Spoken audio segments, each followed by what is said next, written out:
Olá, bem-vindos ao meu canal. Se você é novo aqui, bem-vindo, pois eu também sou meio nova aqui, mas gostava de partilhar essa minha nova jornada que é o YouTube contigo. E então, se no fim desse vídeo você gostar do que viu ou ouviu, por favor, subscreva-se e coloque um gosto, porque eu também estou só começando.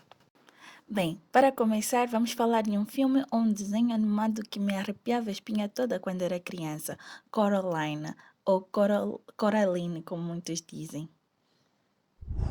Você deve ter notado que eu coloquei parte 1 no título do vídeo. Isso porque o filme em si é baseado em um capítulo de um livro com o mesmo nome, Coraline, escrito por Neil Gaiman. E é um bocadinho longo para cobrir em um só episódio. Pelo menos se eu quiser que esse episódio saia perfeito. Então, este vídeo terá duas partes. Hoje vou dar um breve resumo do filme, seguido por uma análise dos primeiros 6 capítulos do livro, também como um pouco da inspiração da vida real para o romance. Eu sei que parece aborrecido, mas por favor, me dê uma chance que não vais te arrepender. Eu sei que vais te apaixonar por essa história tanto quanto eu me apaixonei. O filme começa com Coraline e sua família se mudando para um apartamento em uma casa muito antiga. Devido aos seus vizinhos serem muito malucos e os seus pais trabalharem sem parar, Caroline se encontra sozinha e entediada a maior parte das vezes. Mas uma noite ela descobre que uma pequena porta que ela pensava que estava selada por tijolos é na verdade um portal para um outro mundo que é muito mais colorido e divertido do que o mundo em que ela vivia e que, para completar, tinha um pai e uma mãe que lhe davam toda a atenção que lhe faltava em casa. No entanto, as coisas neste outro mundo não eram exatamente o que parecem, e que a sua outra mãe acabava por ser uma bruxa conhecida por Beldam.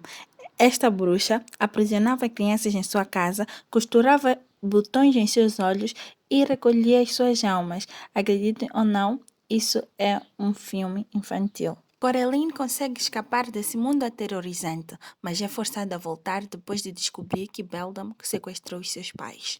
A nossa heroína então desafia Beldam para uma espécie de caça ao tesouro, onde ela tem que encontrar os olhos das outras vítimas de Beldam, assim como os seus pais, ou ela ficará presa no outro mundo para sempre. Com a ajuda de um gato excessivamente sarcástico e uma pedra mágica que ela recebeu de seus vizinhos, Coraline encontra cada olho em uma parte diferente do mundo, assim como seus pais que estavam presos dentro de um globo de neve. Percebendo que mesmo que ela ganhe de forma justa, Beldam não a deixaria ir, Coraline joga seu amigo gato no rosto da bruxa para distraí-la, agarra o globo de neve e foge de volta para o seu mundo. No entanto, a aventura ainda não terminou. A mão estranha e assustadora da Beldam também conseguiu escapar e cabe a Caroline vencer as forças do mal de uma vez por todas. Ela se aventura até ao antigo poço, na extremidade da propriedade onde ela morava para descartar a chave, mas a mão também a seguiu e a atacou. Felizmente, seu vizinho Wibby aparece na hora certa para salvá-la e ajudá-la a destruir a mão, e eles jogam a mão e a chave ao poço. No final, os pais de Caroline finalmente aparecem com uma mente mais aberta para a diversão e aquela comunidade estranha vive feliz para sempre. Dada a natureza sombria da história, provavelmente não foram felizes para sempre. Mas para ser honesta, eu nem sabia como terminar esse resumo, que por falar nisso, não foi uma sinopse perfeita, visto que acabei por passando por cima de vários detalhes que irei expandir enquanto explico ou faço uma análise do livro. E falando em livro, tenho a certeza que vocês estão muito preparados para ouvir sobre ele. O começo do livro não é muito diferente do começo do filme, com Coraline explorando cada canto e recanto do seu novo lar. Ela também tem os mesmos vizinhos malucos do filme, as ex-atrizes Sister Spink e Forcible, assim como o homem maluco que mora no andar de cima e treina ratos de circo. No livro, em vez de ser o Sr. Bobinski, ele é chamado de Sr. Bob. Também há algumas diferenças em relação à porta mágica. Para começar, a Caroline encontra a porta na primeira frase do capítulo 1 e nesta versão não é uma porta minúscula escondida atrás de um papel de parede, mas sim uma porta grande de madeira entalhada no canto distante da sala de estar. Mais tarde, ela convence a sua mãe a destrancar a porta, apenas para descobrir que ela foi selada com tijolos desde que a casa foi convertida em apartamentos. Sua mãe então vai embora sem se preocupar em trancar a porta. Naquela mesma noite, Caroline estava deitada, acordada em sua cama, quando ela ouviu a porta se abrir. Então, quando ela foi ver o que era, ela viu uma sombra de aparência estranha correndo pelo corredor. Caroline, como todas as outras personagens de filme, ela decidiu ir ver o que era. Ela seguiu a sombra até a sala de estar, onde encontrou a porta entreaberta, mas ainda selada com tijolos. Então, ela fechou a porta e voltou para a cama, onde teve um sonho em que pequenas figuras negras com olhos vermelhos e dentes amarelos afiados cantavam para ela. Somos pequenos, mas somos muitos. Somos muitos, somos pequenos. Nós estamos aqui antes de você se levantar. Estaremos aqui quando você cair. Nem um pouco assustador, não é?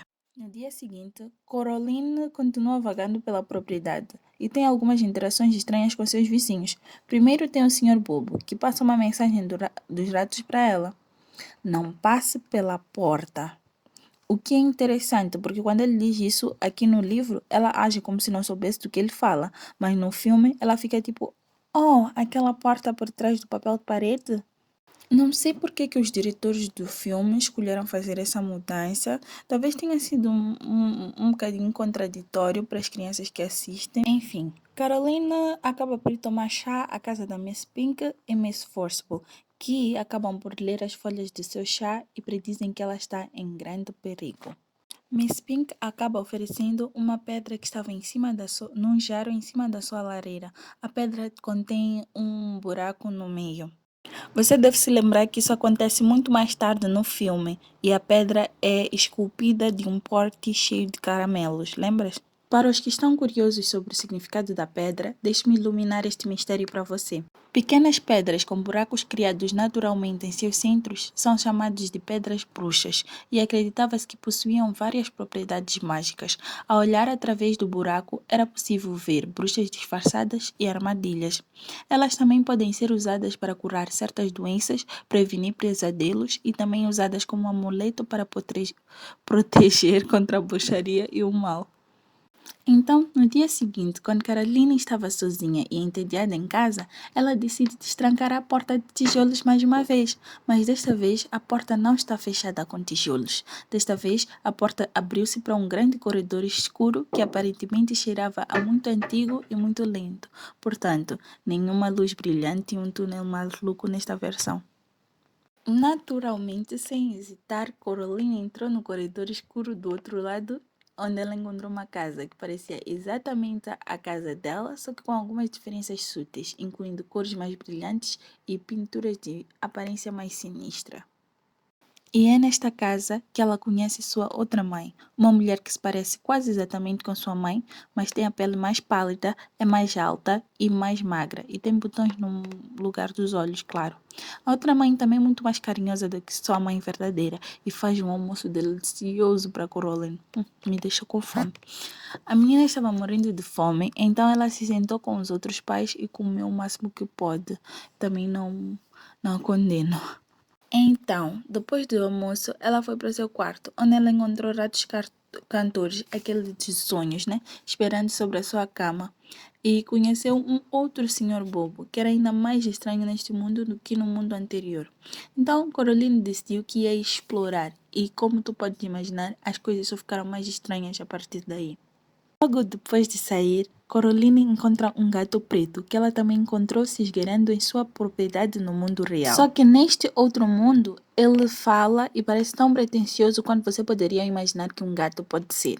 Depois de uma breve e irritante conversa com ela, ela desce até o apartamento das outras Miss Pink e Miss Forcible, onde ela assiste a mais estranha apresentação de teatro que já vira, ao lado de uma plateia de terias escoceses.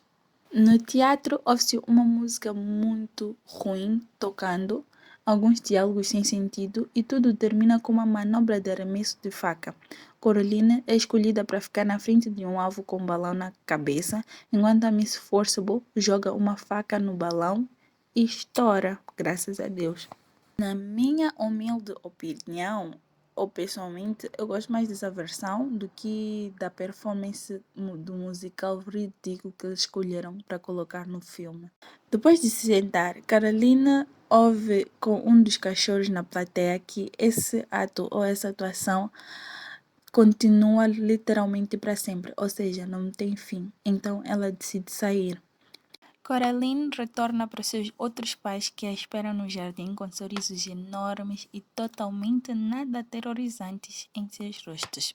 O casal então diz a Coraline que ela poderia ficar com eles em seu mundo sempre e para sempre, se ela concordar em ter botões costurados em sua cara. Quem não, né? Em seus olhos. Quem não aceitaria uma proposta tão tentadora? Agulhas nos teus olhos. Ui, parece delicioso. É importante notar que esta é apenas a primeira visita de Carolina ao outro mundo, enquanto que no filme eles não propõem isso até a sua terceira visita. Acho que eles precisavam de esticar o tempo porque o filme tinha que durar mais de 45 minutos.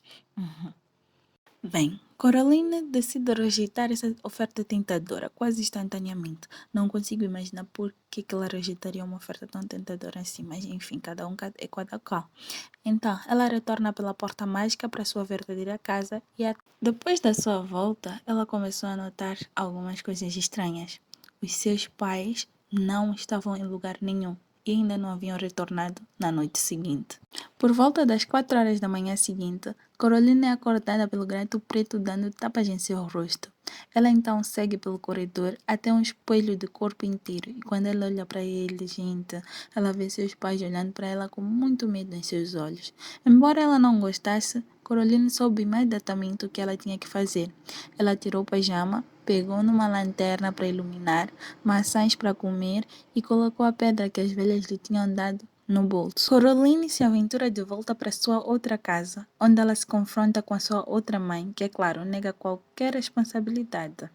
A outra mãe, então, ordena a um rato que traga a chave da porta mágica. Ela segura a chave, tranca a porta e coloca no bolso do avental, em vez de engoli-la como no filme. Sendo que a menina Coraline não tinha muitas mais escolhas, Coraline decide dormir em seu outro quarto. Quer dizer, quem consegue dormir numa situação dessas? Mas ok. Na manhã seguinte, ela troca a camisola por algumas roupas que estavam em seu outro armário, e quando ela coloca a pedra mágica no bolso, ela comenta que sua cabeça clareou um pouco, como se ela tivesse saído de algum tipo de nevoeiro. Então, ela decide explorar a propriedade com seu parceiro de crime, o gato preto. E é aí que ela descobre que a outra mãe não recriou tudo perfeitamente. Ela só fez o necessário ou só criou o necessário para enganar Carolina. Caroline também descobre pelo gato que a outra mãe se chama na verdade Beldam. Quando Caroline volta para casa, a Beldam propõe que elas façam algumas coisas de mãe e filha. Brinquem, bordem, preguem botões nos olhos, sabe? Aquelas coisas de costume. Mas a Caroline se refusa e a Beldam fica furiosa. Eu também ficaria. Quem que não quer cozer botão no olho, gente? Quem não? Então a Beldam, furiosa, pega em Caroline. Menina, tu não vai me desrespeitar assim. Pega ela, joga ela por detrás de um espelho, deixando a garota coberta de escuridão, sozinha, no armário. Uma coisa que parecia um armário, completamente sozinha. Enfim, meus amores, essa é a primeira parte. Por favor, certifique-se de comentar seus pensamentos sobre o vídeo, algumas melhorias que achas que eu devo fazer e, por favor, sintonize pela parte 2. A parte 2 é onde eu analiso a segunda metade do livro, bem como algumas informações verdadeiramente fascinantes por detrás dessa cena. Acredito eu que vão melhorar a maneira como você assiste o filme. Então, se você já bebeu Coca-Cola na tua vida, dê um like e coloque gosto, por favor. Beijinhos e até a parte 2. Para mais interações, comentários e feedbacks, eu deixarei minha rede social, o meu Instagram, nos comentários. Por favor, não se acanhem e bom dia para ti.